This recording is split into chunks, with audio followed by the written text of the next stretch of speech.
Bro, seriously? What time is it? I'm not even playing. Bro, it's. I mean, I don't know. You've been awake for like 15 hours, I think. I went to bed at 9 p.m. I got in bed at 9 p.m. Let me say that. Let me rephrase my previous statement. You get in bed, and then all you do for the next 2 hours is wonder what what wild decisions you made with your life. Bro, all I know is I got to bed and I could hear my heart go. I'm like, I don't think I'm tired yet, dude. What's good, everybody? Yes, Alexis. This is the beginning of the new version of the Cooligans. I'm on different hours now, bro. I'm one of these morning people now, bro.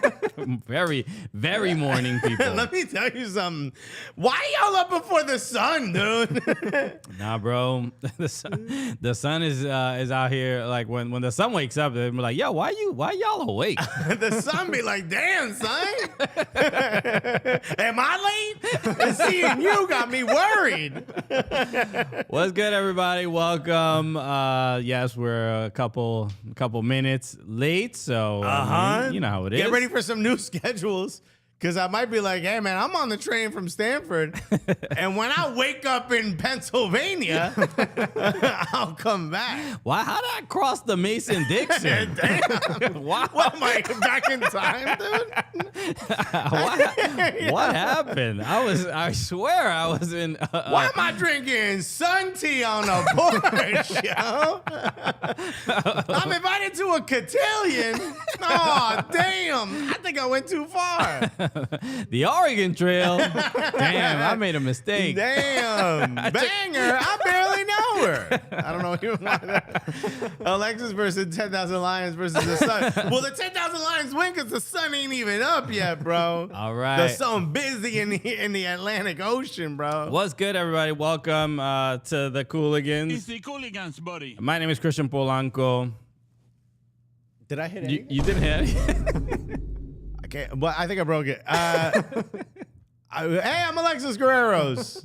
Okay, what's good, everybody?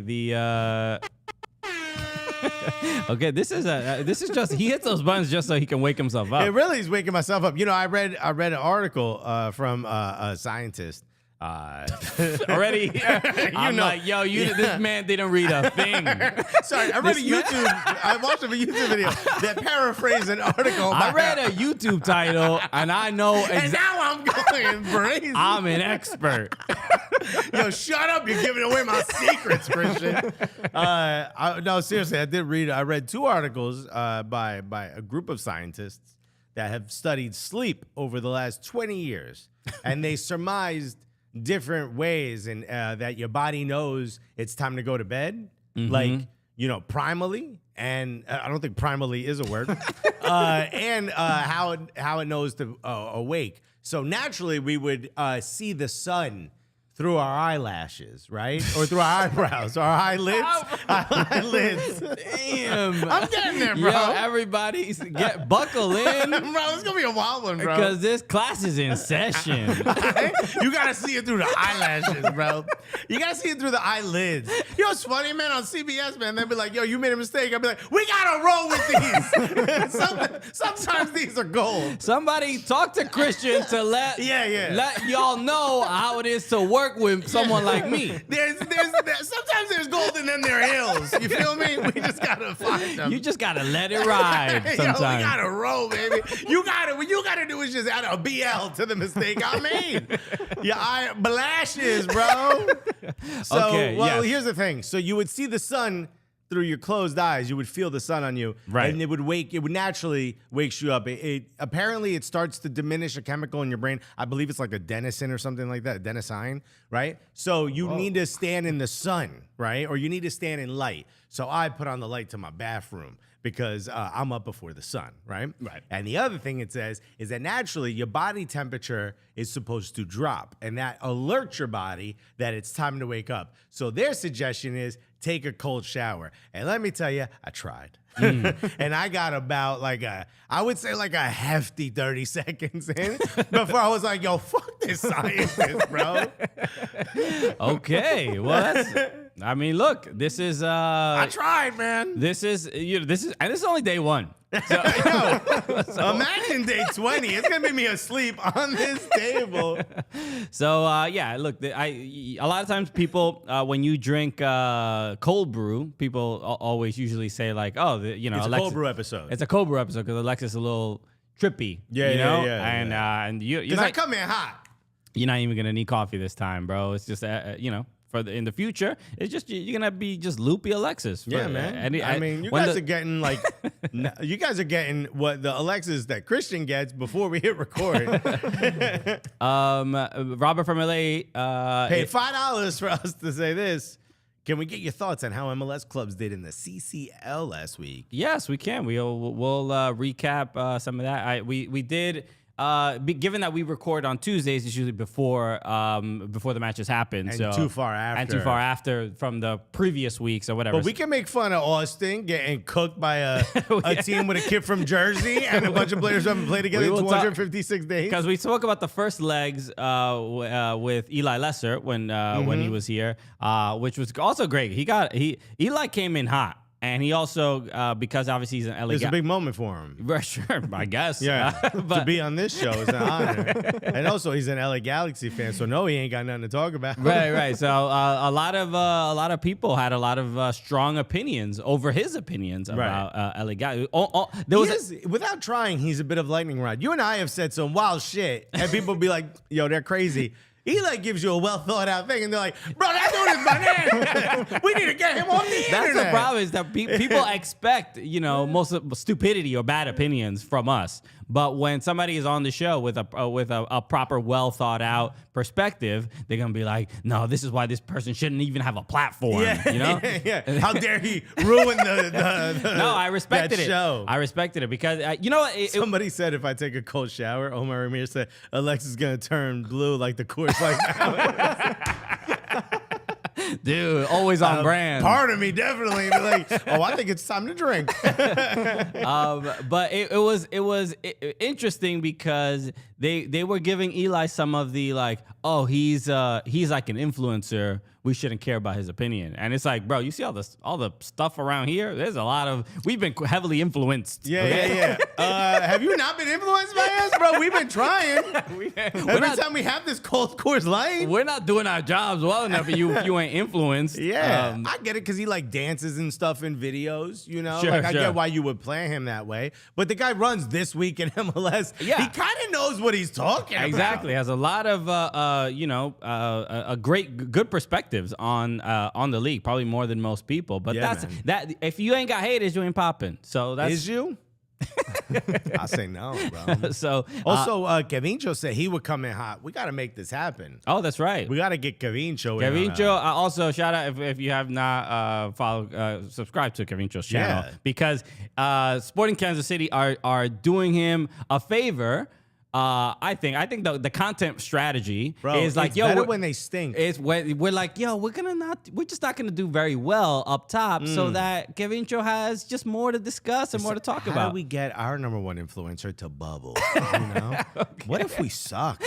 Yo, we could do that. Because I was going to say, we have to wait until Sporting Kansas City's most painful loss of the season and then have him on. I mean, look, I think it's already happened because they just, I think it's going to be every week. Against FC Dallas was absolutely fascinating. The storyline of they're playing games knowing that Kevin is watching. They're literally, because they got a penalty. They're asking themselves at halftime, what more ridiculous thing can we do to help Kevincho's reaction? We need to jump the shark 4 weeks into the season. Because don't worry, there'll be other sharks to jump. If you didn't see that game, FC Dallas or Sporting Kansas City gets a penalty. They take the penalty and miss. Obviously, the goalkeeper stops it.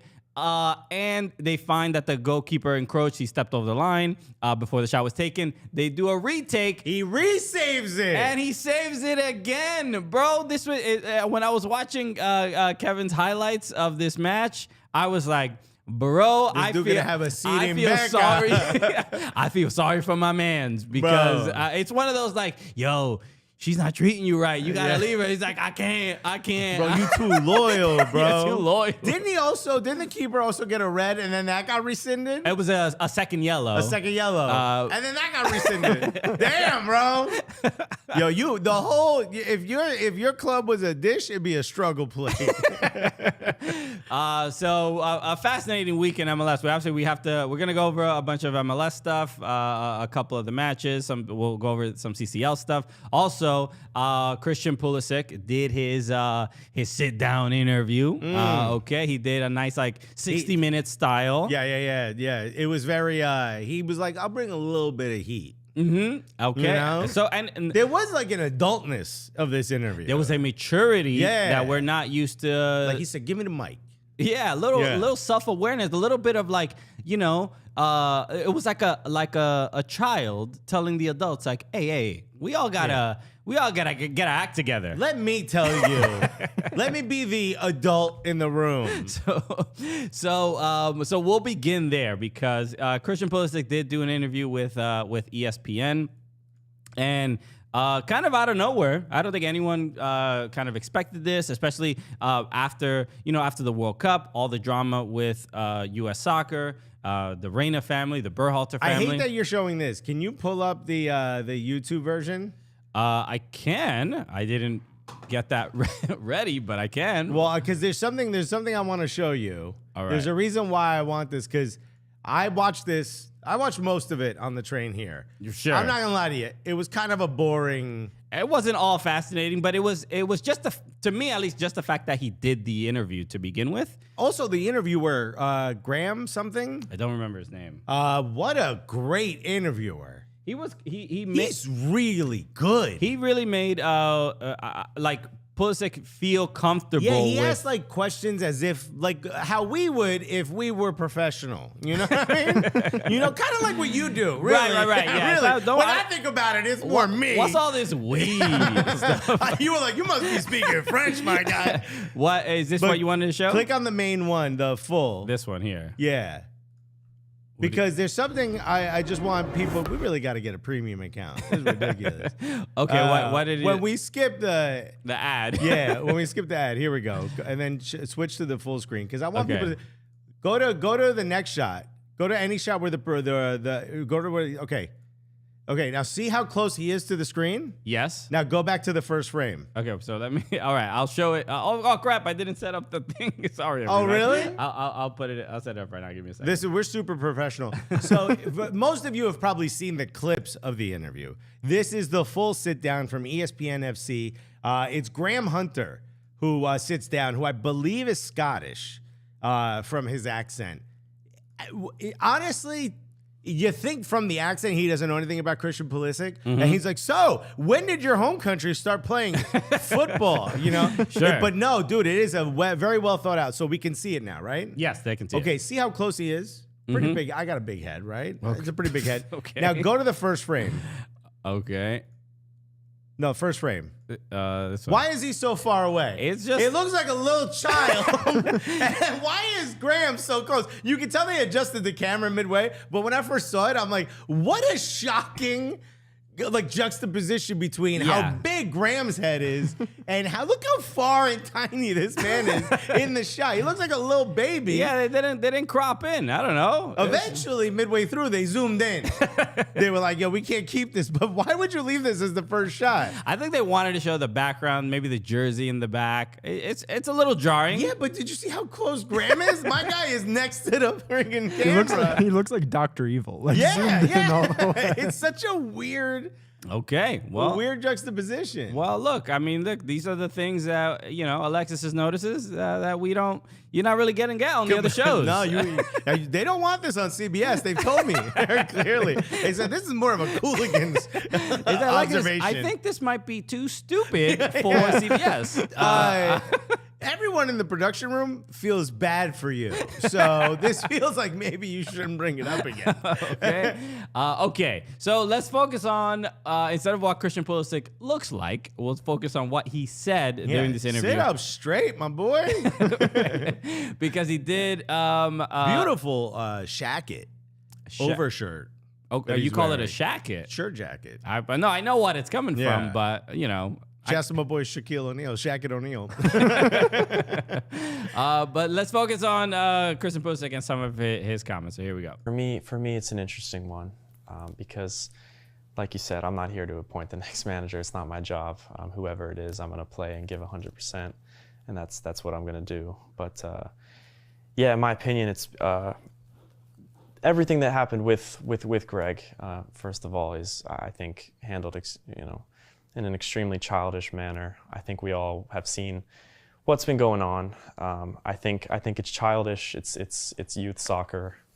People complaining about playing time. I don't want to go too far into that, but that's what we'll say. I think Greg has been extremely unfortunate in the position to get even into the position he is now. Do I feel like we should just wait and I don't think it's necessary because I don't feel we're in a phase like we were after not qualifying 4 years. All right, I just want to stop it here so we can just break down some of these comments. Because Also, at one point, they zoomed in too far. Why are we up on my man's face like that, bro? How many cameras did you have on my guy? I think, it's just some clever editing. They just go from, they punch in a little bit more. Okay, so let's focus on... Ben Skolnick goes, Alexis is big soccer question to Pulisic. How many Lions can you take on at once? Are you the son by any chance? I mean, he can take on 3. You know that. Yay. So this is, to my knowledge, the first player on the U.S. men's national team to just really say anything about this at all. Not true, because Gio-Reyna released a statement. Okay, sure. So he sure. said something about it because, it was his mom. But he didn't. But he didn't. What did Reyna say? He just kind of was like, "No, I'm focusing on playing." And It was a little bit more than that. It But was yeah, a little bit just like dismissive. Like, let's move on with this. He's the first one to talk about the fallout. Right, as after the investigation Right. From the U.S. soccer investigation. So, And I want to read what Zachary Johnson said, because again, he paid $10 for us to say this. Shout Shouts to all the super chats. He said, Pulisic just butthurt that the only coach that didn't challenge him got sacked. He's like, please, US, don't change the core. Here's the thing. He didn't get sacked. His contract ran out. He's still in the running for the job. right. And 2, he actually talks about in this interview how Berhalter did challenge him. Yeah. After a successful game, he said, I feel like you're not training hard enough. And he thought he was going in there to get praise, and he actually got a little bit of criticism. Well, the specific point he was making was that Pulisic was constantly getting injured, and he was trying to figure out why. He said maybe it's because you don't train as hard as you actually play, and that's why you're picking up a lot of his injuries. And he took that personally initially, and then realized like, oh, maybe I need to be a little bit more serious about my training regimen. He said that, and he also said that after that, he reached out to Danielle Reyna and said, release the text. now he's turned it on me, and I can't have this. I feel like it's just not good for morale. All of a sudden. You can't blame him. No, but to that, I mean, I get why Zachary Johnson, but this Zachary Johnson is specifically speaking from I'm kind of tired of hearing from Berhalter. I want someone new. Yeah, there's a lot of perspective. Berhalter out. Christian Pulisic is the opposite. He made it very clear that he wants or feels like, hey, we're doing all right. Yeah. Yeah, and I can understand, given that there aren't many people, especially players, No one's sticking up that's for him. sticking up for Greg Berhalter. So, and look, it's also not a wildly ringing endorsement either. He's not saying like Berhalter is literally just the greatest manager we've ever had. He's just simply saying like, why introduce some confusion or disorder right now when we have a good manager that's competent and could possibly, at least for now, keep us going in the right direction. Maybe he's not the coach for the next World Cup, but it's still a good position to be in, especially and to have him there. So I think there's a little bit of, what happened to Greg was like really messed up, and maybe we should show a little bit more care about him possibly returning as manager. So it's a little bit of, he didn't need to do this, right? I feel like as someone who can be captain and someone who is considered a de facto leader on the team, or at least someone who people look at as a leader on this team, it's kind of, it's almost his responsibility to say something positive about the outcome. And I think the guy, the Graham Harper, whatever his name is, the interviewer, I think did an incredible job of saying, hey, he won 2 regional competitions and got into the knockout stages.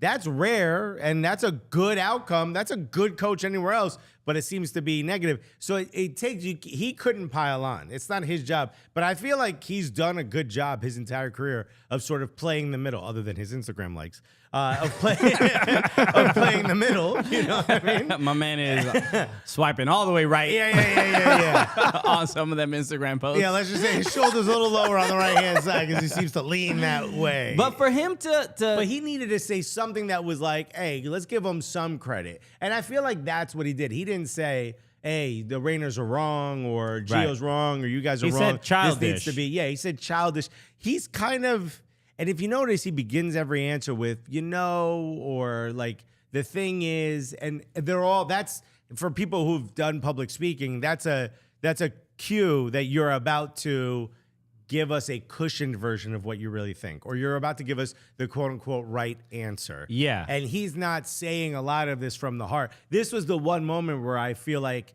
he understood the point he wanted to get across, which is we need to be better. And Berhalter wasn't that bad. We don't need somebody new. Because this interview does feel like a message. I'm thinking PR? about It's a PR no, play? not PR, but it feels like Dominican?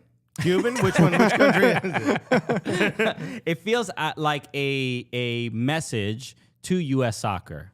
Like because you have to think about why did he do this interview at all? Because it's not necessarily benefiting him personally. He didn't come out of the World Cup looking bad. No one had any real criticism. He also wasn't plugging nothing. Right. If he had he does have a book, which yeah, but that's out already. Yeah, He ain't dropping an album. You know what I mean? Okay. He wasn't in a movie. An EP or something? What's going on, Christian? Damn, son. So it does feel a little bit like an intentional.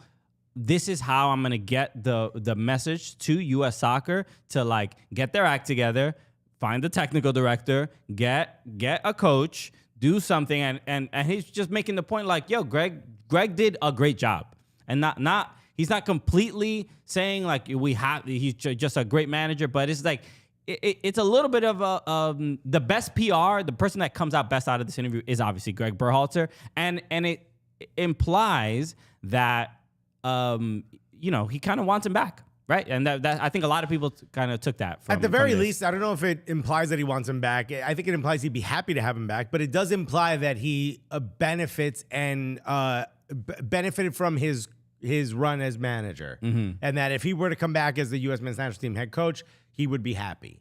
Do you know what I mean? Yeah. But I also think it leaves the door for him to, because there's a thing that's about. Yeah, maybe this is seen as like a positive because he didn't have to give this, but then that just tells me he's trying to get himself, above the fray, so to speak. He's putting himself, it might be hypercritical, but he's kind of putting himself above all of this. It's a bit childish. That's him saying, oh, that was them. That's like when you refuse to say we. You know what I mean? You're saying that somehow the musings of someone who's sleep deprived don't also involve you. Pulisic is basically like, look, I'm half Croatian, Yeah. I don't know what these Americans really, what they're about. By the way, shocking based on his Instagram likes that he wouldn't want new people coming in. David Morales in the chat just said, Tuchel is going to be the next USMNT coach just so he can bench Pulisic as is tradition. It would be great if that man just followed Pulisic everywhere he went.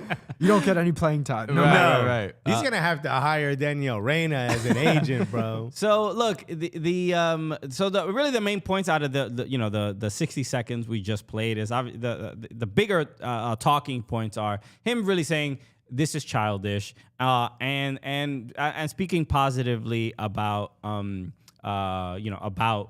Berhalter. The lineups for the Nations League matches came up. Pulisic is on there, so is Gio Reyna.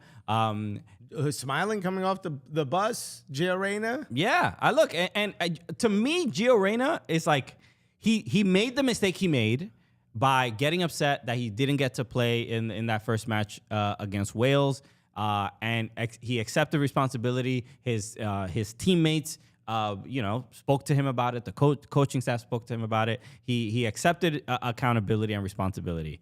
And then obviously that's where it should end. And then everything else, to me, Gio Reyna has nothing to be ashamed of outside of just the way his parents behaved. But as far as a professional, who among us isn't a little embarrassed about your mother sending threats? You know what I mean? so that's why I think overall Gio Reyna can fit back in the team comfortably, even though, I mean, we know the locker room talk is going to be roasting him heavy. Yeah, but if anyone can handle it, is Gio. Gio yips, bro. I think so. So, but then it begs the question, because I think for, after what happened at the World Cup, everybody was like, there's no way Greg can come back because it's just too ridiculous. It's a clown show. There's always a way back. Right. Bro. But then, and then after the report came out, after the investigation, I think more people were much more sympathetic to Greg Berhalter. Yeah. And then now after this interview, I think it provides even more sympathy for Greg Berhalter to come back as coach. And it doesn't seem as crazy now after this interview that Greg Berhalter could be the USMNT coach again. Do you think this gives? Because Pulisic is the kind of guy who doesn't do something unless, like, he doesn't ask a question he doesn't know the answer to. You know what I mean? He seems like one of those guys. Yeah. And this does feel a little bit like a PR play, if I'm being completely honest. But do you think this kind of means that there's some insight that he knows Berhalter's going to be given that chance again? I don't think that because there's no technical director. The hierarchy is not in place for who's he gonna text to ask who's gonna get hired. He right now is the highest person in US Saga. I was gonna say, I wonder, is he speaking for some of the other players? If they have said, Christian, you're like the leader, you're the face of the team. Maybe go and do. I could see that. Yeah. Wouldn't he have said, we think it's a little immature? Not it's a little immature. It's a little mature is himself casting judgment. Yeah. For the right reasons. Well, and he said childish. He didn't use the word immature, just to childish, be very clear about. All right. What are you, CBS?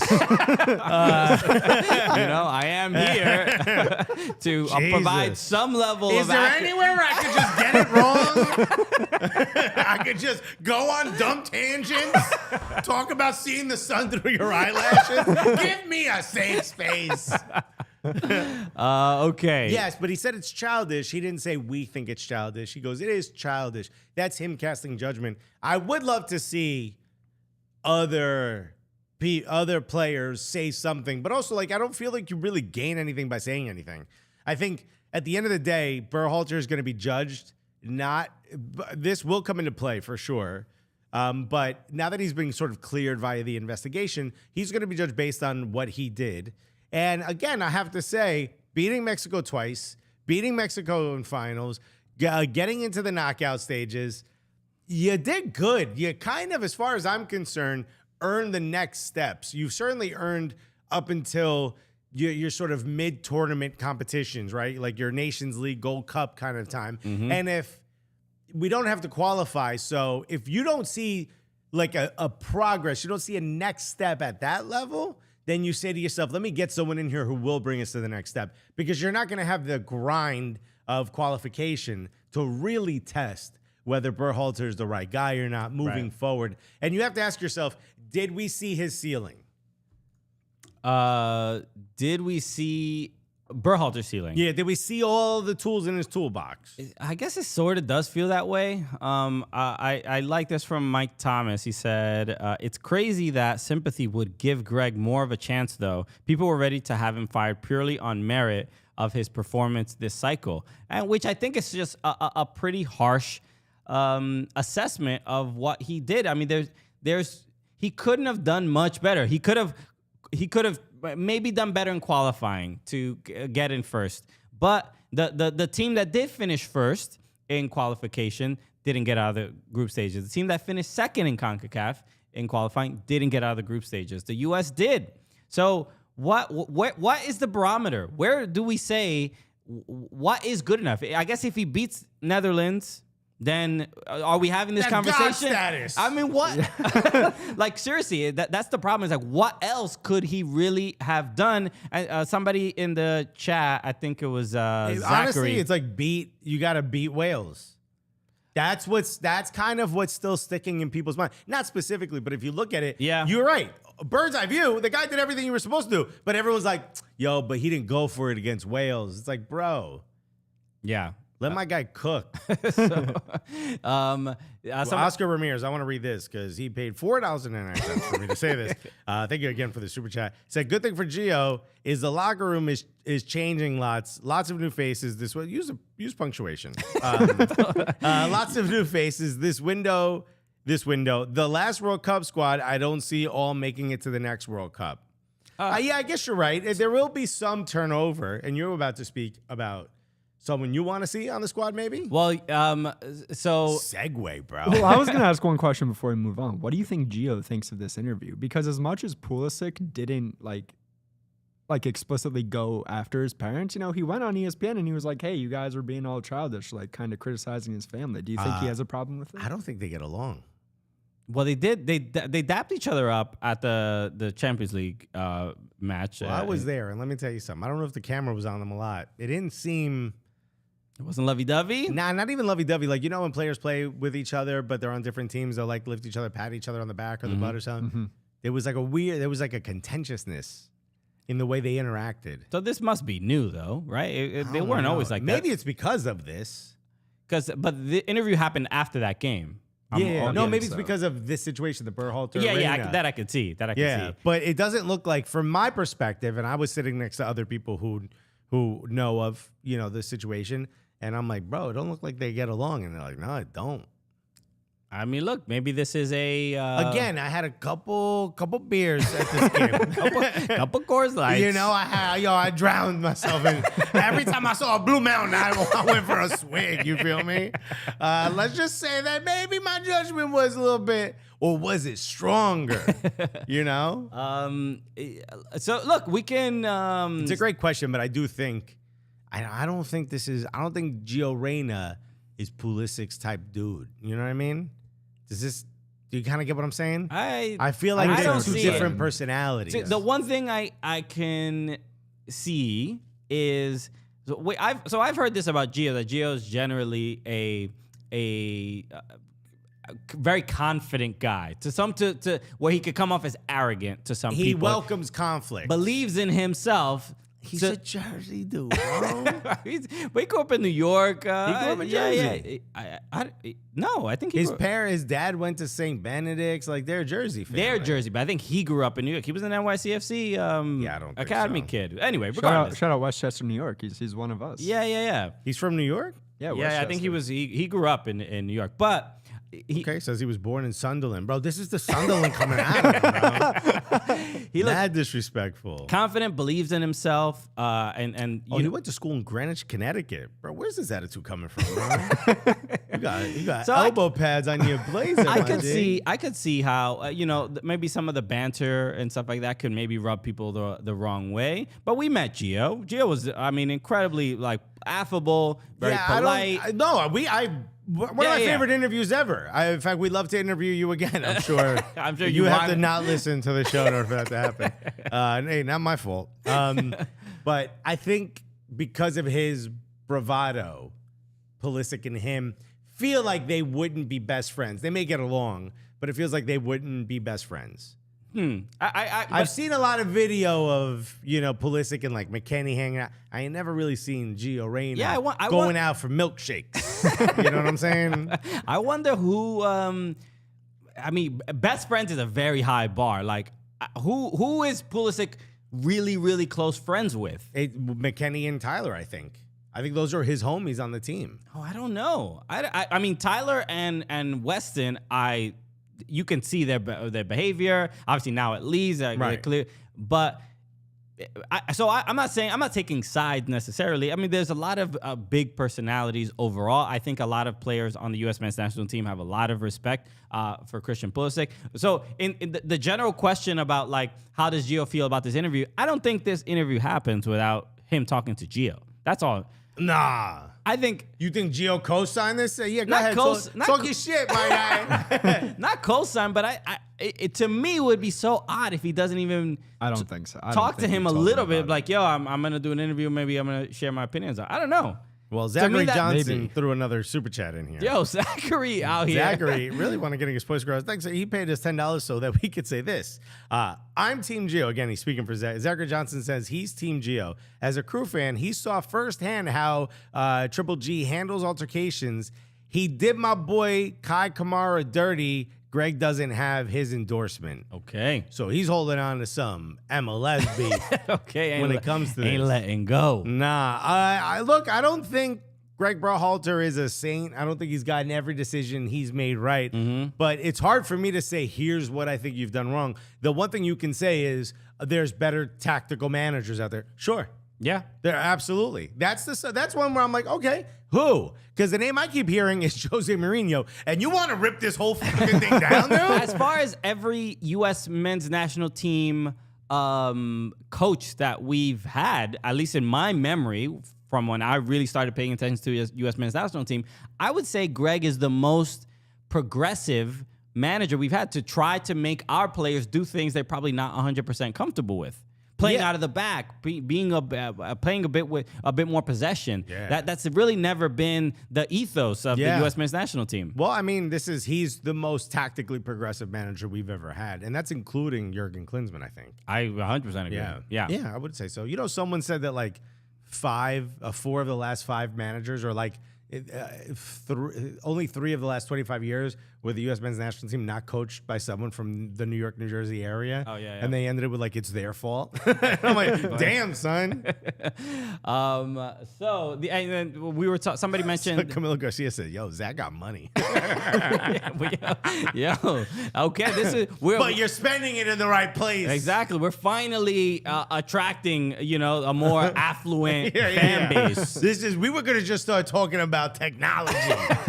Okay, welcome to MKBHD. Yo, okay, we're MKB4K. okay.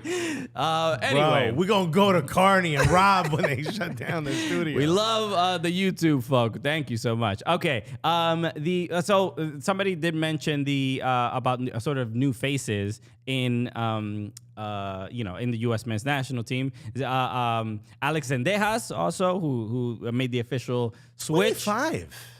Didn't you think he was younger than that? I did think he was younger. Yeah, 25, bro. You ain't no spring chicken. It's about time you make a decision, bro. But he made the switch from Mexico to the U.S. Or he picked the team. He didn't make a switch. He picked the team. Right. That was like a weird thing of he was like. Did you hear Tata Martino said that he had told him he would pick Mexico if he could guarantee him World Cup starting, and he said that he was trying to leverage or like bribe him. Wow. Or whatever it was, like blackmail him or whatever. And he was like, Zendejas was like, I would do nothing of the such. And immediately I was like, I like this guy. So Gonna fit right in at the U.S. men's national team. Yeah, He's dude. blackmailing Have you met coaches. the Reynas? So the but the one one point I wanted to make, obviously, I'll get the roster up in a I second. thought you were going to talk about Folarin. Yes, that's what I'm saying. So Folarin Balogun is obviously he can play for England. Chris Matassa said, Christian, quote, finally, no more bums in the chat. It feels nice and rich around here. That's what I meant. Thank you for Thank you for paraphrasing. so Balogun, They also say Zach is the first Blangolan billionaire. finally The nation is on the come up. we have our audience.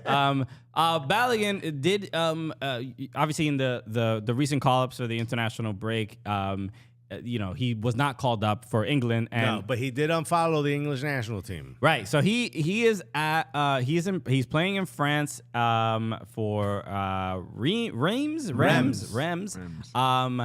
And he had I believe he's the leading goal scorer in No, I Ligue think 1. he's tied for third now. Oh, really? But he Wow. scored a 17th. Yes. And Mikel Arteta came out and said they can't wait to have him for the preseason tour, which means the boy coming home. Exactly. But will he come to his birth home So he can represent England, United States, and I believe Nigeria. in Nigeria? So he didn't get called up for England. Didn't he get called up for the U21? Can you check on that, Mike? Yeah. I believe he got called up for the England under 21s. Oh, okay. But I think he turned it down. Yeah, because he put out an Instagram story, and I don't have it in front of me, but he essentially said like, go where you're wanted or go where you're appreciated. Yeah. He was called up to the U21s, but actually half an hour ago he pulled out of the U21. Yeah. Well, I think he already said he wasn't going to do it, but I guess it's just official as of half an hour ago. So, Okay. but you're listening to this, obviously, the next day. There you go. In life, go where you're appreciated. Be easy. Wind. The wind being blown emoji, bro. Wow. And he was like, boom. He said, F the king, bro. So look, he there's not much more he can do to get on the radar. I Obviously. just feel like he's a freedom of speech guy. You know what I mean? Bro. Here's what I was saying. Obviously, Malik Tillman, scored an incredible goal after he said he was injured and then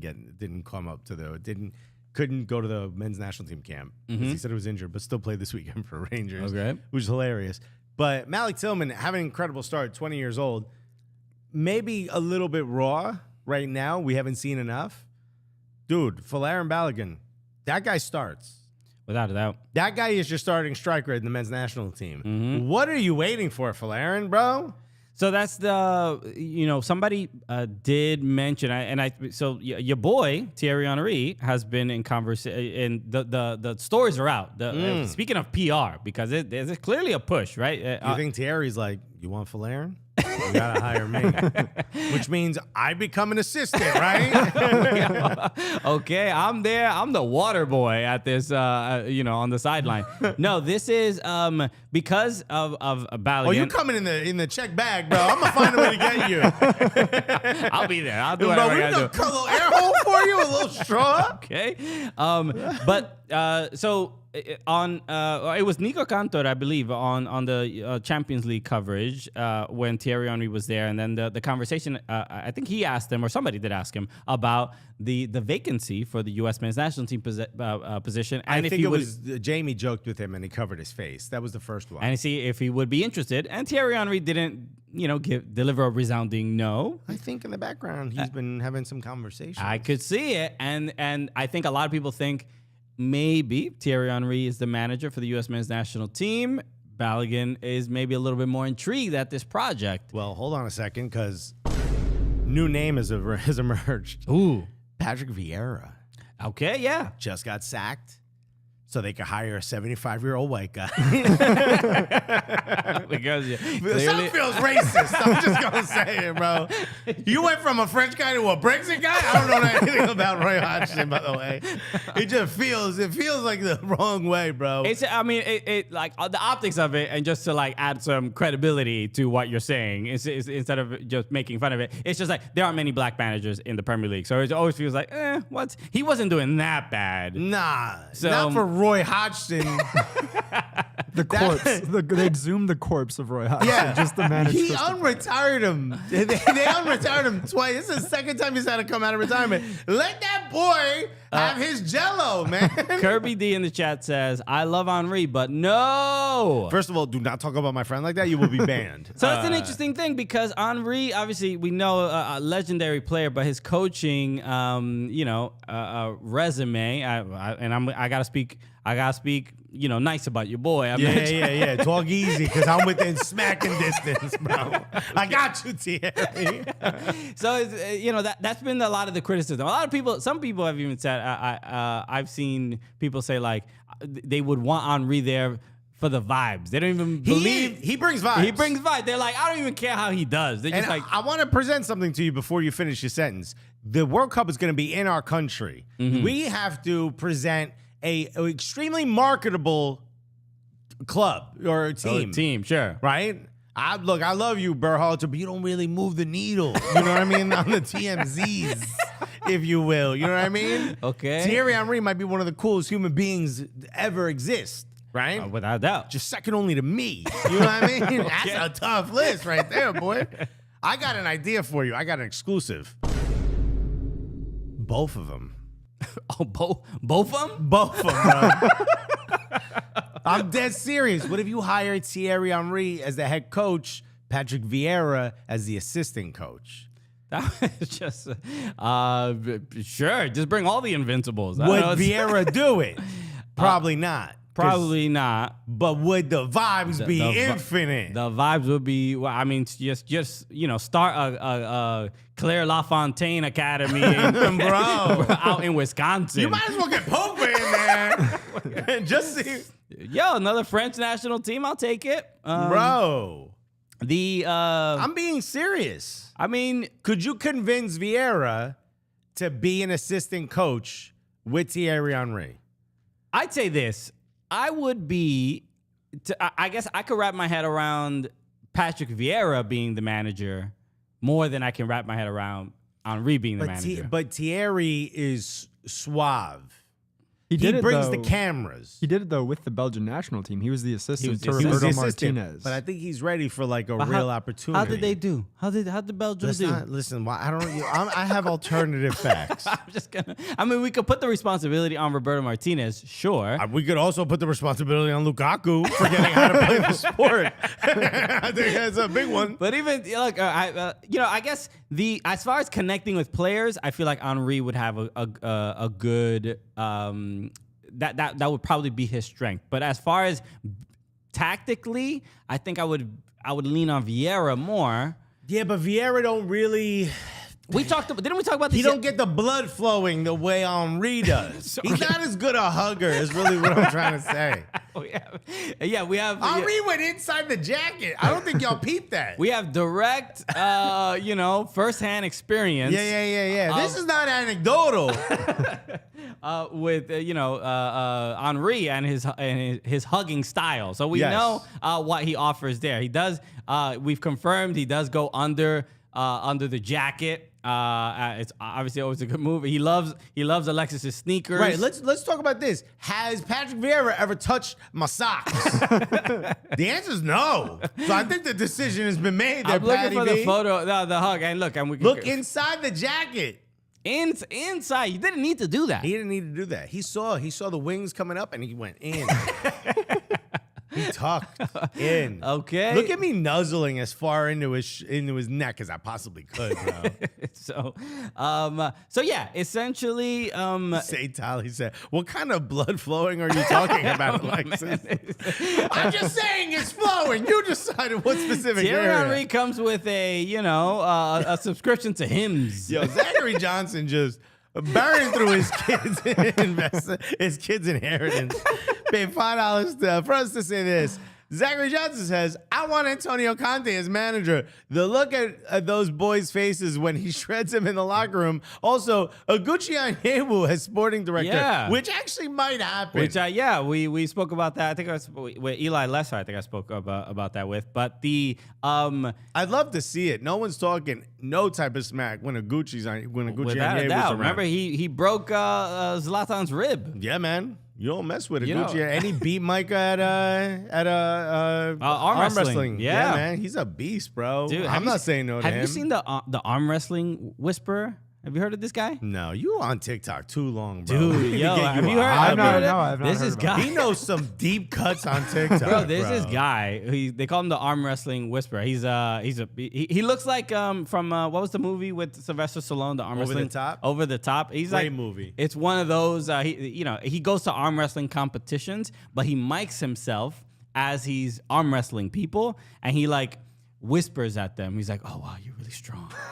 Wow, oh my God, you're so much stronger than I thought." Right? And he almost seduces it. Yeah. And then some of these dudes are wild strong and clearly big dudes, and he just demolishes them. Can I give you some advice? Go outside.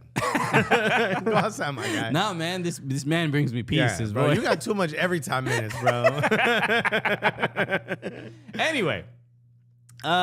So you know what? We got to make sure before we keep talking about the U.S. men's national team and all the drama. We'll obviously get because it's time to relax. It's time to relax. Everybody needs a little bit of break during the even during the show. Even the Cooligans need to relax from time to time. And, you know, there's only one way to relax, right? When I was at the Champions League game, I said, bro, the tension of this Champions League, you know, I need to relax. And then I look over. I need the blood flowing. You know, I need a calma, man, bro. And then I look over and I see this beautiful blue mountain. And I said, bro, is that a Coors Light that's ready to drink because it's nice and cold? Because if it is, I know I can relax. And boom, that's exactly what it was. It was time to chill, baby. Exactly. You know, it's the best way when I'm watching the arm wrestling whisperer and just, you know, We all know and this it really experience. crosses, it really straddles the line of, you know, just like fun TikTok content and softcore pornography, right? Yeah. It's a healthy straddle. It's a healthy line to be on. Nobody really knows where if you hear the content, you're like, oh, it could be, and maybe not. He wouldn't do this on the subway. You picked some really creative ways to relax. But I watch my favorite TikToks with a nice ice cold Coors Light. It's literally made to chill. Correct. So Coors Light is cold lagered, cold filtered, and cold packaged. That's a lot of cold. Quite cold. It's as crisp and refreshing as the Colorado Rockies. Perfect for a moment to unwind. Get Coors Light delivered straight to your door with Drizzly or Instacart by going to CoorsLight.com/Cooligans. That's right. That's CoorsLight.com/Cooligans. Celebrate responsibly. Coors Brewing Company, Golden, Colorado. Okay. Let's go. Okay. Next up, MLS All-Star game has been announced. It is happening a little earlier than usual. It's happening in July, right? I think July 9th, if I'm not mistaken. And we know who is... Please tell me you ain't playing this whole thing. I am not playing the whole thing, Thank but God. we got to play a couple seconds of it because it's quite entertaining. They made an announcement. No, you know what this video is? You know when someone who isn't funny goes, you know what would be funny? That's the whole I mean, thing. you know, MLS, we're just a couple blocks away, guys. Y'all can hit us up. You didn't even have to pay us. You could have just sent us a script and said, what y'all think? And we would have told you no. So Arsenal has been announced as the opponent for the MLS All-Star game. Wayne Rooney is going to be the manager for the MLS All-Stars. The game is going to be held at Audi Field as well. Arsenal in MLS, they announced the game by doing a little. This is the pitch for the sketch. The sketch is. You know how we get upset when people say skits? Yes. No, this is a skit. This is a skit. This ain't no sketch. This you could call a skit. They had Matt Turner, Gabriel Martinelli, and Eddie Nketiah. They had basically Matt Turner do a classroom session, and it was Explaining the rules of MLS because you need to know that for the All-Star game. he's just giving an MLS 101, saying like, "Hey, this is the MLS All-Star game. We're watching a little bit of it. I'm gonna I'll play some of the sound so you guys can hear for a bit." But, focus. All right, man. So you guys know that MLS supporters, they go pretty hard and they're extremely creative. They use tifos often before games, like this one here in Austin.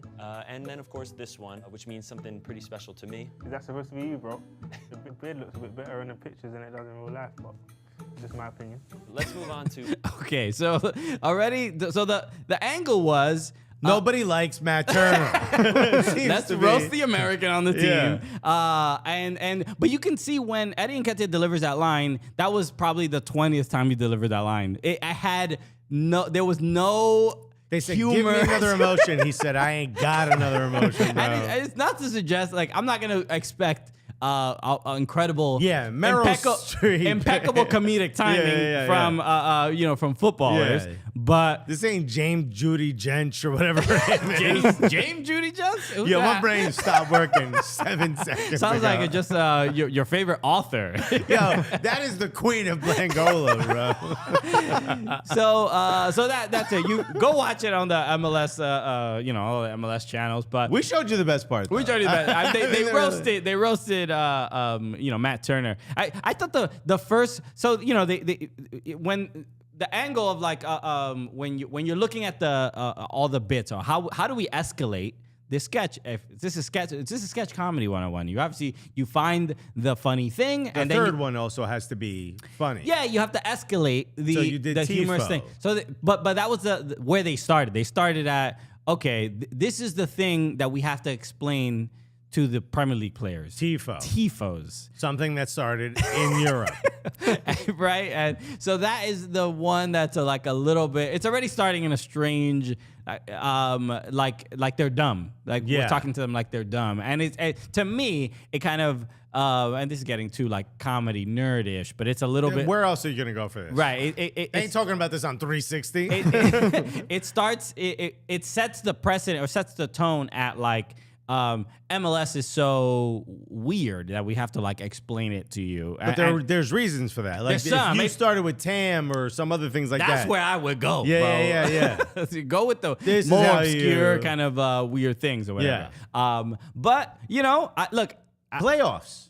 Great way to go. So I'll say this: a lot of people, there's some people like, "Yo, this is great. I love that Arsenal's doing this," right? And then there's some people that are like, Arsenal fans. Like, why are you doing this?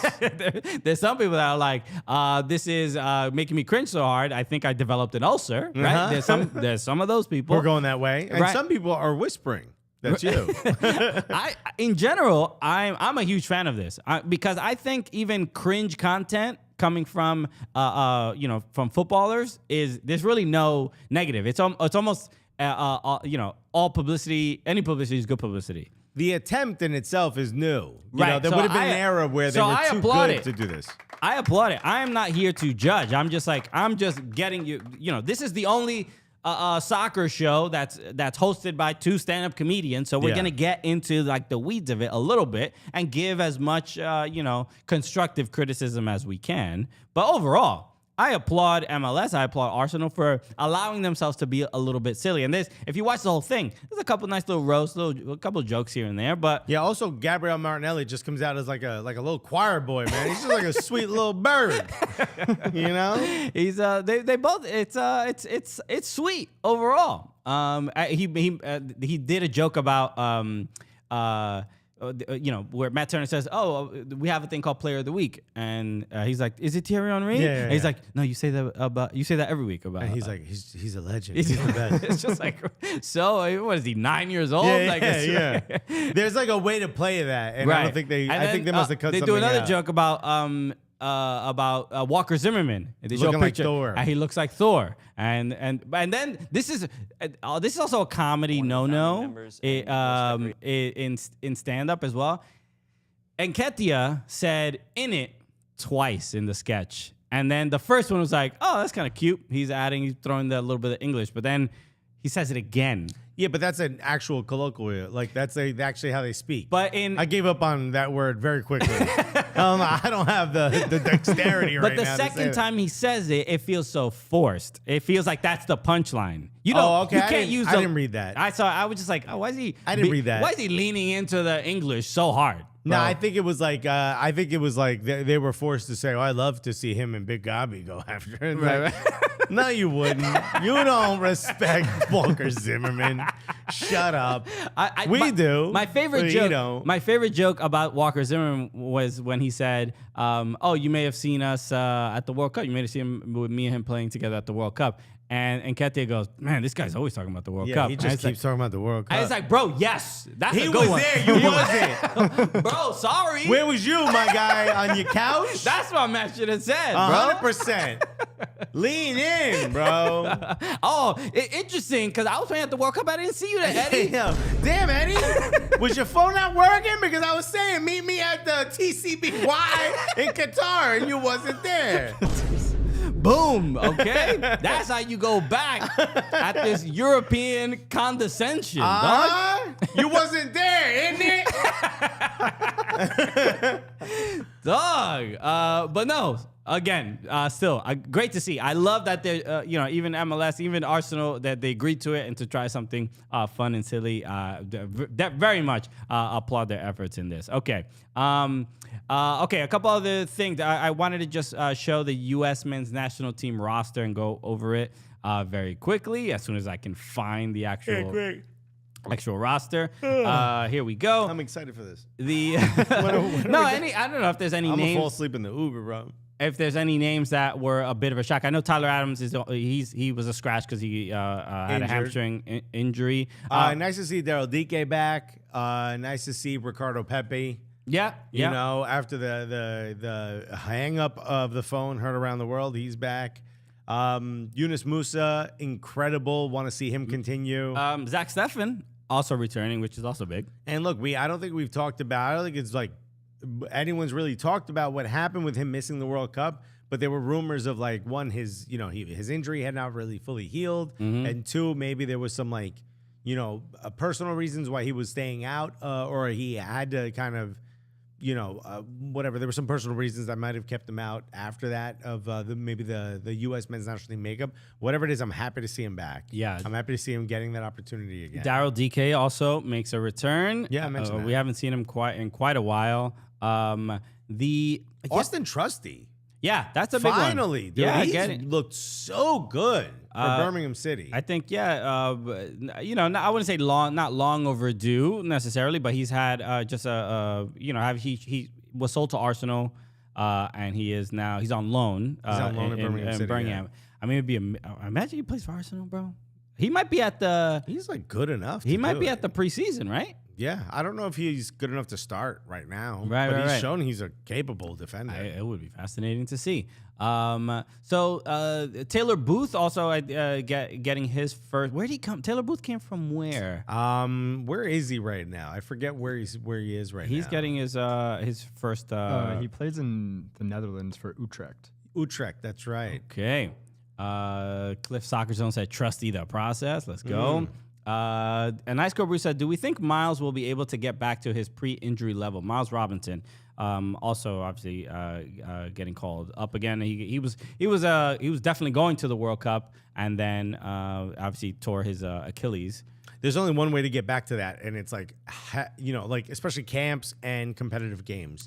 So this is a great opportunity. Well, the look and the fact that Atlanta United are first in the Eastern Conference probably suggests that he is on the way there. And to only hold Portland to 1 goal. Portland not looking good this year, bro. Yeah, we have to go through a couple of these MLS teams. I mean, I know Andrew Wiebe on MLS wrap up does the stock up, stock down. But I think at this point we just really creative name. I don't know if he came up with it, but that's what they do on there. Are y'all even trying, bro? But the I think we should start a segment of just something like, bro, I'm just worried about this team. You know what I mean? Like I'm getting a little worried. Yeah. And Portland is one of those teams that I think should lead this segment. Dude, Portland's not looking good. I mean, they got bodied by St. Louis, and we thought that was whatchamacallit. No, wait. Who did St. Louis beat the first week? They beat Austin. Never mind. But they just lost 5-1 to St. Louis. To Atlanta. To Atlanta? Yeah. Who did St. Louis beat? St. Louis beat. They beat Portland, didn't they? I think they played. I don't remember their fixtures. I don't remember all of them. Maybe somebody in the chat could. Yeah, someone tell me they did. Yeah, they beat Portland 2-1. Yes. I thought Portland. They slipped up. It's St. Louis. It looks like St. Louis is the real team, although I don't think this will continue. But it looks like Portland is not who we thought they were, bro. Yeah, I know they're dealing with a few injuries, but they've looked a few. They have like 6. They have like Yimi Chara, a bunch. Yeah, they. But to lose 5-1, it's just a really really bad look. I mean, they've not historically been a poor defensive team, and this just doesn't look like a Gio Savarese team. He's been there 5 years or something like that, 4 or 5 years, and obviously made the playoffs every time, made the MLS Cup final 2 times, and so this is like kind of a shock to see this season. Yeah, but also, I mean, it's the beginning of the MLS season, bro. The first 10 matches don't really matter. Again, I don't know why. You say that every year, but and it's true. I think. Look, but there's a lot of time. St. Louis is leading in the Supporter Shield standings. Does that suggest that it doesn't matter? Ain't real, bro. Well, let's talk about this because I know that there's been a lot of differing opinions on what St. Louis is doing and how they're getting it done. They've won 4 games in a row. Their first 4, the first expansion team in Major League Soccer to win their first 4 games. And it's Their first two, they were the ball was passed to them in front of the goal. right. I mean, are they pulling a Barcelona and buying the reps? Yeah. They made who was okay. So let's just focus on the teams that they did beat. They beat Austin. They beat on Austin, the road. who's not good this year. They got beat by a Haitian team that hasn't played in over almost a year. Okay. With players that aren't even a part of that team. They- because they had visa issues. Charlotte, not a good team this year. Portland, clearly not a good team this year. San Jose, never been a good team. But San Jose had that's a bit of a surprise too, because San Jose has looked pretty good. They have to have a new manager in Lucci. But so a few people are essentially like this is not that they're frauds, but they're like, this isn't realistic of what it's going to look like at the end of the season. It's a bit of a Cinderella run right now. But I mean, give them credit, right? They hired their coach like a year before they had a team. Guys like, what do I do? And they're like, I don't know. Well, go be coach, bro. You know, I spoke about this with Jillian about, obviously the sporting director is Lutz Franenstiel, who is the homie. We've spoken to him a couple times. And he is a Bundesliga manager, or at least he has a Bundesliga philosophy that he is clearly bringing to the team. Well, Bradley Carnell, I believe is the coach's name, comes from that Ralph Rangnick, Ralph Ball, Red Bull system. So, and they're gegenpressing, which you're seeing. And I think it works better in MLS where not every player you're going to confront has the capability of getting out of that pressure. So it kind of plays to your strengths. Yeah, this dude, the striker, João Klaus, is the most German Brazilian dude you've ever seen. Look, this is it's a mashup of Gisele both. Bündchen's brother. This dude is a fascinating player because he's just like he's a straight up target, big. Send it to the big man. Yeah, he's kind of a clumsy type dude, right? There's not. I wouldn't say that. He's not saucy. He just kind of gets it done. He does. He reminds me of like Mitrovic or like Berbatov or Michu. Right. You know what I mean? Olivier Giroud a little bit. He's got the big body. But scores. Giroud is like ballet. Yeah, this guy is like, a construction worker falling off of a ladder, but getting up and going, I'm not hurt. That's kind of how it feels. But what they're doing is just super impressive, and he looks great. Gioacchini just, I think, scored his first goal. Gioacchini out there for the vibes, bro. Gioacchini looked good, but in a way where he's like, I can't believe the ball's at my feet right now. Look, they've had 2 home games, and it's already. We got invited to St. Louis. We got to figure out a way to go. We weren't going until they started winning. I'm like, oh, okay. All of a sudden, I feel inspired. I thought y'all were gonna be in last, like most expansion teams, but now you look a little bit more intriguing. They do. An Ice Core Brew said St. Louis look legit. Weird AF to see for an expansion team. It is, especially the home games.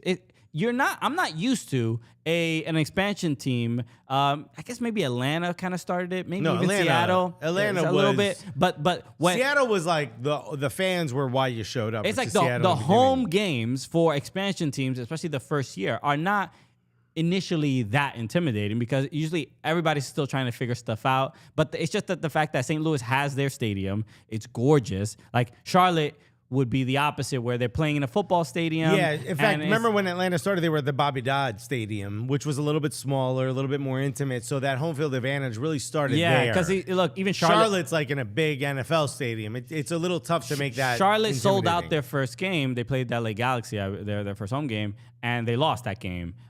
So there's something like that's what you sort of expect. No matter how big the spectacle is, it's still an expansion team, and they're still figuring stuff out. But I have to give credit to Franenstiel and the coaching staff in that they had a philosophy. They're like, yo, we're just gonna be another Bundesliga team essentially. And he said it on our show. He's like, we're gonna be an everyman team. We're gonna work hard. We're not gonna bring in the big names. Although that might not be true. He is the guy who discovered Bobby Firmino. Yeah, that was one of the rumors that Firmino might come to St. Louis in the summer, which would be absolutely fascinating. Would be but wild. with João Klaus playing the way he's playing, Firmino, I don't even think gets minutes. Put him behind. Make him the number 10. Maybe. I don't know. That'd be an interesting combo, Firmino and Klaus together. That'd be dangerous. I'm sure Firmino's waited his whole career to play with Joao Klaus. So okay, somebody in the chat that said don't look over the Austin FC Violette game because we should talk about that because it was pretty historic. Obviously, Violette at Athletic Club, I believe it's called. We talked about the first leg with Eli. But now this second leg, after they lost, they parked that bus, bro. They didn't get the ball away from me. They only had 3 subs. Yeah. Right. So that was already that was the big storyline because they couldn't get a visa for all their players, which is also just such a ridiculous. Like, why can't as soon as you qualify for Champions League, why isn't the first step like CONCACAF and each club being like, all right, does everybody have their paperwork? Can we sort this all out now? Yeah, months in advance. It seems wild to me that this is a scenario. I know maybe the rosters are not like settled till January, but like have somebody handle this stuff. This is crazy. If you're in the squad, you should at least have the access to play the games. Totally. I think this is another situation where like the U.S. doesn't understand soccer. So the people in those offices that help with the visas are like, you're coming here to play a soccer game? They probably think it's children. They're like, the CONCACAF Champions League. Never heard of it, bro. But I hope your kid wins. Right. So Austin did lose this game. They lost the second leg 2-0. So they lose 3-2 on aggregate. And it's just... Look, it's embarrassing because they lose. Did you see that? You saw the own goal from Amaro Tarek and the game was held in a stadium I've been in, the Cibao FC Stadium in Dominican Republic, because the infrastructure and there's obviously still a lot of stuff going on in Haiti. It's still recovering from the earthquake and a bunch of other stuff, political stuff with their president. As unfortunate as that is. Yeah. So they didn't play the game in Haiti, and clearly Austin just didn't take it seriously. Oh, Josh Wolf was like, oh, no, we got it. We'll be all right. We'll be all right. And we're like, oh, man, we come 100% not all right. Yeah. Which is odd. This feels less than all right. But the second leg, they obviously start a much stronger side. Driussi gets 2 goals. There was, I believe, a third goal that was taken back because weren't both of his goals in the second half though? Didn't they still look trash in the first half? Yeah. They there was also a penalty call or non-penalty call where Jesse's artist to me seems like he got fouled, but it could have been they were both going for it. Don't know. Unfortunate, but. More than anything, it's the first leg. It's like, man. If you score 1 goal against... Violette already knew what they were going to do in the second leg. They're like, bro, we just ain't going, we don't need to score. I mean, we look... just got to stop them from scoring 3 times. Also, if they don't give up the own goal in where Tarek just kicks the ball into his own net, right? Which is ridiculous. But if they just score 1 against them in Dominican Republic, then this 2-0 result has them moving forward. I had tweeted out that essentially that this is such a big story for Violette that they beat an MLS giant. I used that word. I said they defeating an MLS giant for a Caribbean and team. I'm sure everybody took that healthy. And everybody was like, what did you just say, sir? How dare you? Columbus Crew fans must have been irate.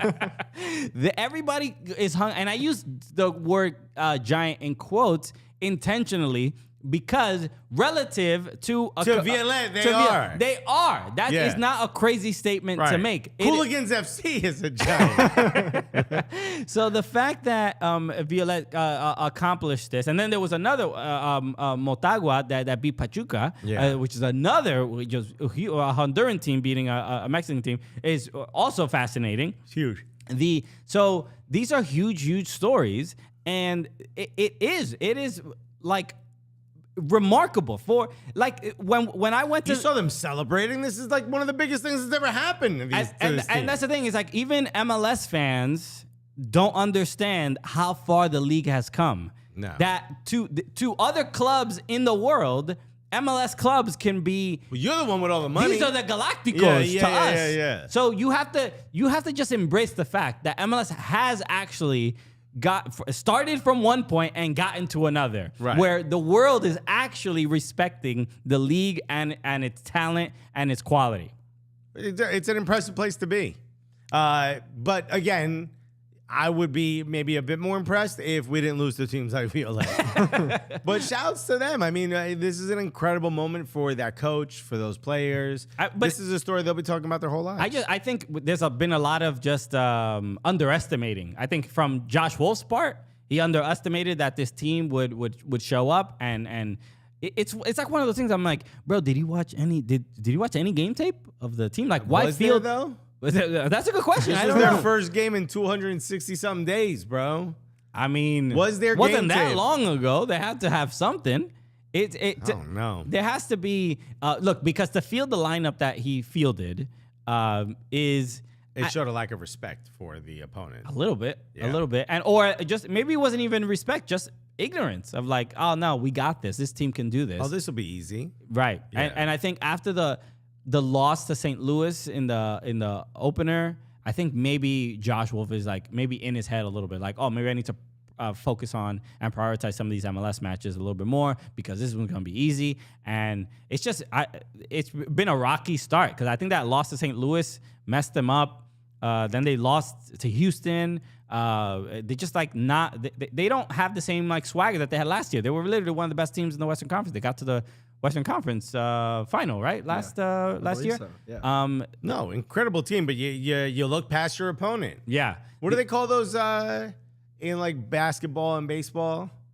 They're like trap games. Yeah, Oh, trap sure. game. Yeah, trap yeah. game. Yeah.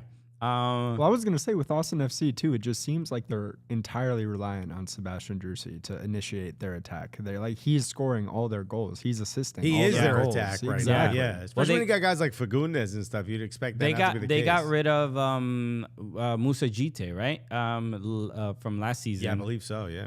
And look, I think we're learning. You know, you bring in Jazzy's artists, your team is a little bit different. Yeah. You know, and it just changes the team a little bit. No you know. disrespect, No Jazzy. disrespect, but it's just the team's a little bit different, and it's like I think an adjustment period for sure. Okay, the other team I wanted to talk about because I don't know if Kevin is still Kevincho is still in the chat, but Sporting Kansas City did lose to FC Dallas, and I guess now. The questions have to start about what is going on with Sporting Kansas City. Is it simply, you know, they don't have all their players yet? Right. Pulido's not really back. Is it that they just can't catch a break? I mean, that penalty and then to get stopped twice, I think hurts your. Why are you doing this to Kevincho? It hurts your heart, but I want to give props to Kevincho because he did I saw the video. He did a vlog where I guess media got invited to like a media day. So funny Thing to Sporting Kansas City, to the training ground and talking to other players. And Daniel Shalhoub, when he went up to go speak to Daniel Shalhoub was like, "Bro, why are you so negative? Why are you so negative? We're trying our best. We're doing negative." And it's like, all right, well. At some point, Daniel, you gotta hold your end of the bargain. Yeah, look in the mirror, bruh. I mean, I think he's somewhat justified in being a little bit negative because these results have been really, really disappointing. But I don't like it when players or teams look at like the content creator and say, "Why are you doing this?" It's a reaction to how you're playing. Exactly. Yeah, you could. So you you could change this by playing better. You can, lift my spirits whenever you decide. This is like the argument that like a lot of Arsenal fans are like, "Oh, AFTV made the team worse," and it's like, no, they didn't. No, they didn't. They were a mirror to the fan base. You may not like what you see, Totally. but that they are the fan base. They're there. You may have said they made it more toxic. You might have an argument there. Maybe people felt like they needed to embellish how they felt in order to get views or whatever. But for the most part, these are people in the stands, and this is how they feel. So Gavincho is a fan. This is how he feels. Totally. If he was winning, he wouldn't feel this way. So it was a look. I'm hoping they catch a break. They scored their first goal. Shallowy, great goal, a bit of a deflection, but nonetheless it looked amazing. So hopefully this is the beginning of them turning it around. But overall, they just wildly disappointing for sure. Well, off the pitch too, they're fighting with their fans. Have you seen the thing with the cease and desist with the Soccer Capital podcast? Yeah, I believe it's called. I saw this tweet. I haven't been able to figure out what's going on. So, but I figured we'd talk about it. There was a St. Louis City, all speculative because I don't know all the details, but there was a St. Louis podcast, a St. Louis City podcast called Soccer Capital, something along those lines. And Sporting Kansas City, their department sent a cease and desist essentially to them, saying that is trademarked. Soccer Capital is like a Kansas City, Sporting Kansas City thing. Right. Is someone knocking on our window? Someone's doing something. Sounds like a woodpecker or something. Oh, someone's out there. All right. Well, hopefully they stop soon. Anyway. Is someone trying to get in? No, they're outside. Is someone trapped on that balcony? They're not knocking, so I hope yeah, it's not for me. Okay. Yeah. Anyway. I mean, not our problem. We're live. Sorry, buddy. It's nice. It's a nice day outside. So that's what I did see that tweet, and then so then they changed their name. Right. The team's River City Ramble, which is a great name, by the way. Great name. Yeah. I don't know if remember River City Ransom? No. It's a video game. It was like a beat 'em up, like Streets of Rage type of thing. It was for the old Nintendo. Great game. I think that's what the reference is. And I love the name, so. Why is that the button you press? So now you know. So look, that's all I really know about it. I don't want to. St. Tally said we're about to get swatted. There's a weird knocking going on in one of our windows, bro. So I don't know more than that. I hope it works out fine, but I don't know why the Soccer Capital thing is something. That might be a trademark name. Maybe. Yeah, I don't. It also, but I've never seen it used anywhere necessarily, or Yeah. I don't associate that with Kansas City. If someone puts out a podcast called Capital Blangola, you getting sued, bro. Bro, nah, not on our watch. Nah. I just genuinely, it's such a bad look considering how poorly the season has gone, and now you're fighting with the fans who are trying to create content for you, like you said. It's just Sure. But if they own the rights Yeah, to the I name, I guess. mean, you can't blame them for that. Blame them for everything else. We have the Cooligans is trademarked, Yeah. so Come at us, bro. Don't try anything. How dare you, bro? You get a cease and desist from the top lawyer Blanco, okay. which is Alexis Blarera. You're gonna get a very sternly worded DM from my producer Miguelito. Yo, maybe drop off the bloody head of a horse. Of course, yeah. Okay, it will include angry gifs. all right? Yes. So you better watch out. Okay, so apparently the Soccer Capital, Kevincho is saying that they have USMNT and women's. I guess that's what the trademark it sort of involves or stuff like that. I don't know. Anyway. Okay. Anything else? Oh, the other thing I wanted to mention was before Alexis falls asleep. I'm very close to it. A couple of things. NWSL season is starting soon. They had the NWSL is also in FIFA, by the way, and It's about damn time. they should be. I think to the 23rd or today or tomorrow is when NWSL gets introduced in FIFA. Mm-hmm. There was a delay. There was some technical issue that they couldn't include NWSL. It was supposed to be last week. And now it's Because they did a bunch of content around it. right. They had the plan, and Right. Midge Purse looking at her scores. and being How'd it compare to yours? okay. That's right. Right. This is my FIFA Team of the Year card that I made at the Premier League Fan Fest. I got 91 pace. I did not make one because I'm Team CBS. You feel me? Okay. 89 shot, 93 pass. Okay. This is you Did want. you pick your own stats? Okay. It's all accurate. All right. all totally accurate. All right. This is how I play. By the way, do you notice when he adds the sound how much he enjoys it? So, But so NWSL should be available in FIFA, but it was kind of a disappointing thing, but from a marketing perspective, that EA would kind of drop the ball on that, especially I think after the more important thing is to get them in there. I would love to see the women's team of the week kind of stuff, like the team of the season. Like you get a card, why can't they? Right. Maybe a women's ultimate team. Yeah. FUT. I'm not trying to slide us into the wiki feet. Yeah. Why don't we see more NWSL players' feet in FIFA, bro? It's about time, bro. It's called FIFA. Jeez, I mean, we're just connecting the dots here. Yeah, right? I mean, I'm doing the marketing for you. This is a multimedia marketing scheme. Yeah, bro. Okay. Shouts to Zachary Johnson. Zachary once Johnson again. has spent probably $350 in the super chat. But it says shout out to Fort Wayne FC, DeMarcus Beasley's team. That's right. Paid $5 for us to say that. Thank you, Zachary Johnson. We If those of appreciate you it. listening to this as a podcast are wondering what the hell's going on and why are people throwing the money, get in the chat. Get in the chat. Spend We're some here. money bucks. yourself. Yeah, spend Monday- some bucks to make us say whatever you want, bro. Monday and Tuesdays Yo, here on Zach YouTube. is packing a lunch for the next 2 weeks because of us, bro. This was the last. I wanted to mention this. By the way, Enzo Adriani said Ray Hudson flamed Pulisic today. I hope you guys are covering this. I haven't seen this yet. I did see this. So when I see it, I'll talk about it. Yeah, essentially all he said was Pulisic. He said Pulisic is not good enough to be at Chelsea. He's like, I'm waiting to see what he can do that would earn him a starting spot on this Chelsea squad, or just a spot at all on the roster. Damn. He also said he's constantly not fit, and he's always using that as an excuse. He's basically saying put up or shut up.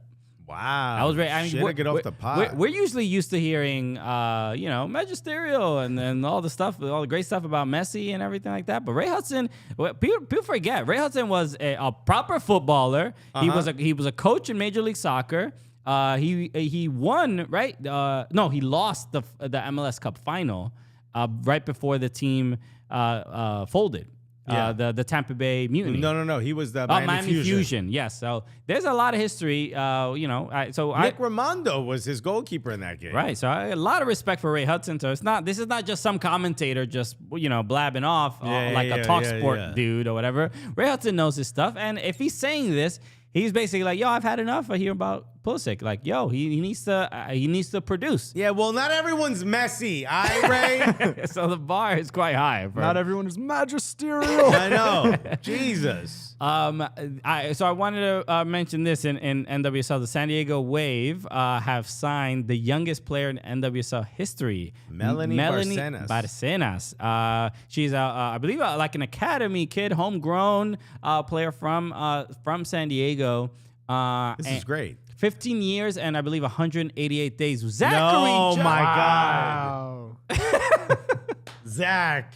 I hope you got this. Zachary Johnson with an unbelievable super chat with $100 says, I'm only donating because Alexis said he's donating to the Boys and Girls program in the DR. I didn't say that, but I will now. We will very much will. Okay, man. Thank you so much, dude. Zachary Johnson. MVP of the day.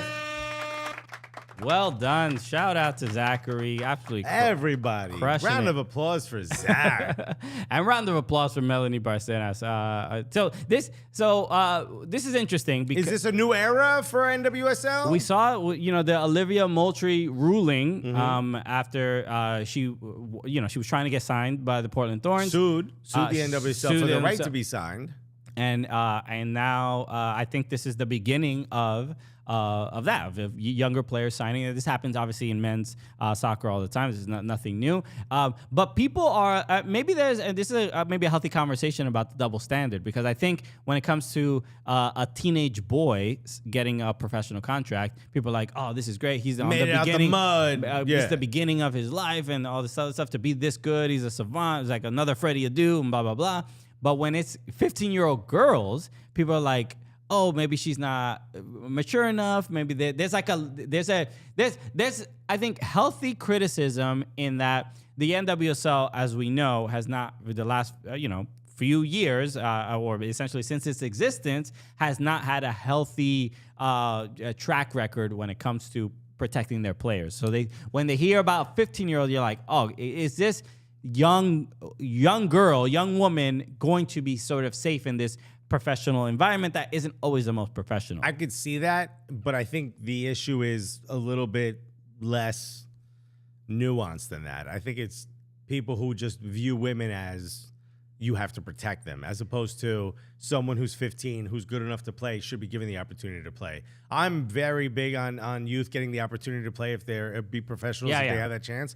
So I love this signing, and I would never say like, oh, but do we have a way of protecting? I mean, like even for Olivia, when they won, they had like, I think it was Sprite or something, and then she had to leave, and then they got to drink like real alcohol and spray each other with beer and stuff. Sure, like there's ways around even some of the stuff that, you know, that's more adult about the league. To me, this feels like there's an underlying current of what they're really trying to say. Yeah, I think there is. I think in maybe instinctively, I think some people just sort of react this way. I would say I try to be as charitable as possible to the people that do make that argument, because it's like, it is, to me, it's a fair statement to make given the recent stories in NWSL. Yeah, I get that. I don't necessarily think that's really what they mean by it. That's I fair. think it's because of how open some of the players are, and they're like, oh, but you can't put kids around. It's stupid. These are the same people who would argue about, you know, drag readings or whatever those things are. You know what I'm saying? Sure. That's how it feels to me. Yeah, I get that. I could be wrong. I'm trying to assume that I've never been wrong, so I don't know how that feels. I'm trying to assume that they have the best sort of intention and not are coming from that perspective. Ben Skolnick said, breaking news, Angel City just signed a baby. It's on Christian's baby. Yeah. Oh, hey. Yeah, I'll talk about that in a second. But I think it's We're at an hour and a half already. Right. Let's talk about it now before we go 2 hours. Overall, I don't think. Look, I woke up at 3 a.m. and this guy's still called talking. That isn't a reason to not give somebody a professional contract if they're good enough to play on your team. That's all. That I'm definitely, I'm saying that. But if the team believes she's good enough to contribute and that's why they give her a contract, then she's good enough to contribute and deserves a contract. And that's it. That's the end of the story. 100%. I mean, if you told me she was 9, I'd be like, all right, give the girl a little chance here, you know? I think it's amazing, but I think it's groundbreaking on the way I think even we look at women's sports, because this doesn't happen in the WNBA. This doesn't happen anywhere else. And soccer is a different type of sport where it's like the saying is, if you're good enough, you're old enough, right? So if a player can play, it doesn't matter what age, and if they can contribute to the team. So I think this is a groundbreaking thing, not solely for the sport, but women's sports, and just how people view women in these in professional settings, because I think there is a lot of bias, especially when women are younger. That even the bias is like, oh, she should be doing something else with her life at this age. Right. And I think this is for the women that want to play at this level, this is when they're ready. This is part of it, I think. So I think it's a very much a great thing, but it does bring up conversations that we're not sort of used to having when young women get these opportunities. But it doesn't make it any less amazing. Okay. The chat is on one time. Alexis, I said it was good news, Christian. Move on. Okay. All right. So this is where we're just gonna wrap up right here. Everybody, thanks so much for hanging out with us here in the live, and if you're listening to the show, thank you again. As always, join the Patreon, patreon.com/soccercooligans. We just released a new episode of No Cap Recap where we give you all the behind the scenes. Yeah, someone said, did it drop? It did drop, right? It did drop. I actually scheduled it for 3:30 p.m. today. So it should be up right now on Patreon. So patreon.com/soccercooligans. We'll talk about all the stuff with CBS and everything going on with the future of the Cooligans. And again, it's no cap recap. So we recap everything without capping. Exactly. Okay. And then we also just got a couple gifts. From Juan Guillermo Ruiz, a great dude we met through Grant Wall. I mean, the list of people we met through Grant Wall continues to grow. He's just a wonderful person. He sent us a little care package, Grant Wall's book, which he did deliver on our show as well. Yeah, on our first episode, Masters of Modern Soccer. I don't have one. You have one. I did. I read the book. Yeah, I have that one too. Yeah. Okay. He's got like 1,000 copies of it. It's a great book where a lot of great interviews. That's the interview where he did with Roberto Martinez. That's really good. And talks about how obsessed of a maniac he is with soccer. He also sent us a couple cool like little things to remember Grant by. Right. But he also sent this little something for you. Yeah. Look at this, everybody. Can we get on my camera? Look at this. I got little Everton baby bib. Right. So when you eat your mushy peas. When I eat my mushy peas, okay, when I'm, eating the Gerber or whatever. This is very tight on my neck, by the Yeah, way. you don't have to do all that. Stop stretching it for your baby. But he sent some Everton bibs for the baby. Thank you. And what a beautiful little gesture, man. Shouts to Juan Guillermo Ruiz. Juan is great. He's Portland Timbers fan. Lives in Portland. He's Mexicano. Mexicano, but he also every time Everton. He was very excited about the World Baseball Classic. That's Yeah. right. They lost to loss Japan. yesterday. Tough But loss still, to Japan. though, But I still mean- amazing for Mexico's. Great. Who'd they game. beat? They beat DR, right? Or Puerto Rico. Yeah, Well, they Mexico beat beat Puerto Rico. Puerto Rico, yeah. And they also have a Cuban. Randy. Randy Arozarena. Also, there's Reyna. a Cuban who defected the first ever World Baseball Classic defection from the Crazy. Cuban national team. Oh, okay. Dude, who looks like my cousin, bro. You see this guy? But he, it was. Prieto, I believe his last name is. Yeah, you know he's hiding out with you, right? Yeah, I don't know what you're talking about. Yo, shush. It's a beautiful. Stay in the bag, Prieto. Do you know Rosarena? His story is beautiful. Have you heard? Like he did defect and went to Mexico, and Mexico, he embraced him. His family still lives in Mexico, and he petitioned the president. He said, "Let me become a Mexican citizen so I can play in the World Baseball Classic." Right. yeah. Yo, let me. Prieto's like, yeah, Biden. Yeah, I'll play for you, bro. But- America. But he lived in Mexico for a long time. There's a lot of Mexicans in Veracruz. Right. In Or fact, Cubans in Veracruz. I'm sorry, yes, Yeah. there's also There's a lot a- of Mexicans in Veracruz. There's a lot of Mexicans in Mexico. It's pretty crazy. Yeah, yo, it's crazy. Honestly, too much, bro. No, but there's a lot of Cubans who live in Veracruz. In fact, their accent is skews a little bit more Caribbean. Sure. If you ever listen to someone from Veracruz speak, it's pretty dope. And Ice Cobra said PR beat DR. That's all that matters. Dale Boricua. Yeah, it was. We don't talk about that. right, bro? The vibes on all the reggaeton artists that I follow went crazy for this, bro. Also, again, Juan, thank you so much. This is the last one. Ay, Dios mío, bro. How many things you got? I know it's a longer show I'm gonna than go to usual. sleep, We bro. got a delivery. We got the dupe snake out here. The Yeah. Philadelphia Union did send us a gift, so thank you so much. Just better say Blunion on it or something. Okay. Oh, okay. I already see what they are. We got some new. Let's see this. We got some new kits. Some Philadelphia Union kits. Oh, buddy, this is beautiful. That's clean. This is nice. Thank you so much, Philadelphia Union. Look, they put our names on there. Dope. I had As to always. read it twice to make sure it was spelled correctly. But shouts to the Thomas's English Muffin Let's on go. the front, huh? That Are you an English Muffin fan? I You don't like them nooks and crannies, my G? I don't hate it. It's not my go-to. Yeah, you probably like Blinglish bluffing or something, right? Like the paleo version, bro. He's like, you got some bluffins out here? And they're like, you need to leave, sir.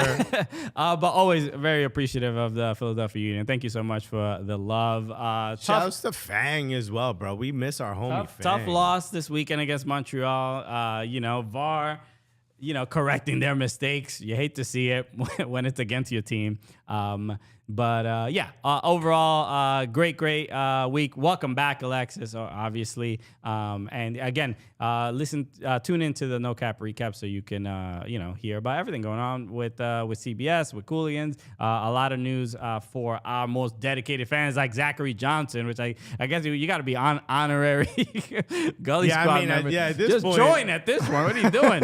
Get in the Well, I Slack. think you ran out of money trying to get us to donate. But somebody said, why 21? Why 21? I actually don't know. Don't know why 21. I mean, All right, you figure it out. You tell us. yeah. Why you think? Leave it in the comments. Leave your guess in the comments. Yeah, why it's guess why in 21. the comments, bro. Okay. Zachary Johnson just said, was at the Philly Stadium yesterday. It's nowhere near Philadelphia. That's right. It's in Chester. But why? Zenchetter. It is what it is. Okay. It's all good. It's not that bad. It's only like maybe 20, 25 minutes from It's like not that downtown far. Philly. It's not that far. Relax. All right, everybody. Thank you so much for tuning in. Another fun episode. We'll be back next week, live on YouTube on Monday. We'll be back. I don't know what time because I don't want to speculate because Alexis' schedule. Yeah, well, look, is crazy. give me some space here. Yeah, we'll sort out all the scheduling stuff soon. But Mondays and Tuesdays on YouTube. And then, obviously, as always, subscribe to the podcast. Leave a review. I did see a review that said that said Christian has a fatty and Alexis is a fatty. Damn. Didn't see that. Because we made that joke a couple of weeks ago. Remember? Oh, really? Yes. Oh, yes. You okay. made the joke about yourself, so which is why. Yeah, I'm never gonna get offended by that stuff. So thank you for the review. So Ben Skolnick said 21 is a Blangolan dozen. Yo, Blangolan bakeries are the best, bro. all right, everybody.